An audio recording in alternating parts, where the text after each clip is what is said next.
Okay, last thing in our quick review is that I just want to refresh your memory on how that 5-7 chord pulls us back to tonic. We're going to talk about tendency tones, which we've talked a little bit about in some of the other classes, but we're really going to talk about them this time. And a weird thing, when we get to minor keys, there's a really weird thing that happens with that 5-7 chord. So I just want to do a quick reminder of how that works, so that when we get to it in minor keys, it'll be a lot more clear. You'll really understand what I'm talking about there. So let's look at it. Let's really quick just look at our diatonic chord progression. We'll stick to C major.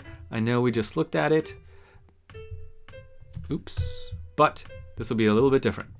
Okay, so we're going to go to our 5. Now, if we remember, the 5 is the one that really pushes back to 1, okay? Or up to 1. This is going to be a big topic we're going to talk about in this class, is how each note pushes to another spot. So when we build a chord on 5, it is a major chord, okay? As is 1. These are both major chords. When we make this a 7, it becomes a dominant chord. It's that weird 7th chord that's a dominant 7th. And what happens, let me just put it out over here, is that these notes really want to fall down into a C major chord, and actually fairly specific ways. So the notes we need for a tonic chord is C, E, and G.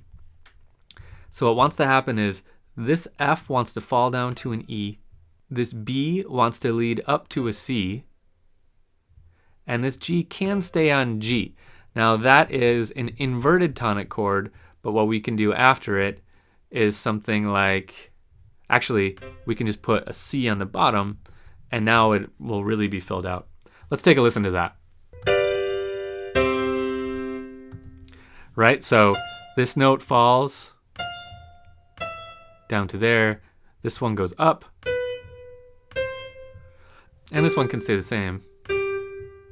And then we add a C at the bottom just to lock it in and make it feel really happy.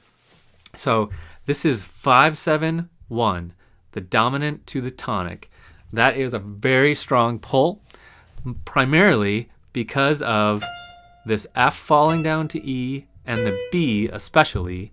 The B is the 7th note of our scale, pushing up to C. B to C, just like that. 7 up to tonic. That's going to be a really important move that we're going to talk a lot about in this class when we get to minor keys. Because the minor keys don't give us that pull, and we got to do some tricks to get it. So more on that shortly. Okay, that's it for review. Let's dive in, and let's start talking about first the circle of fifths and how that can be more than a fun thing to hang on your wall and can be actually useful to writing music and thinking about music.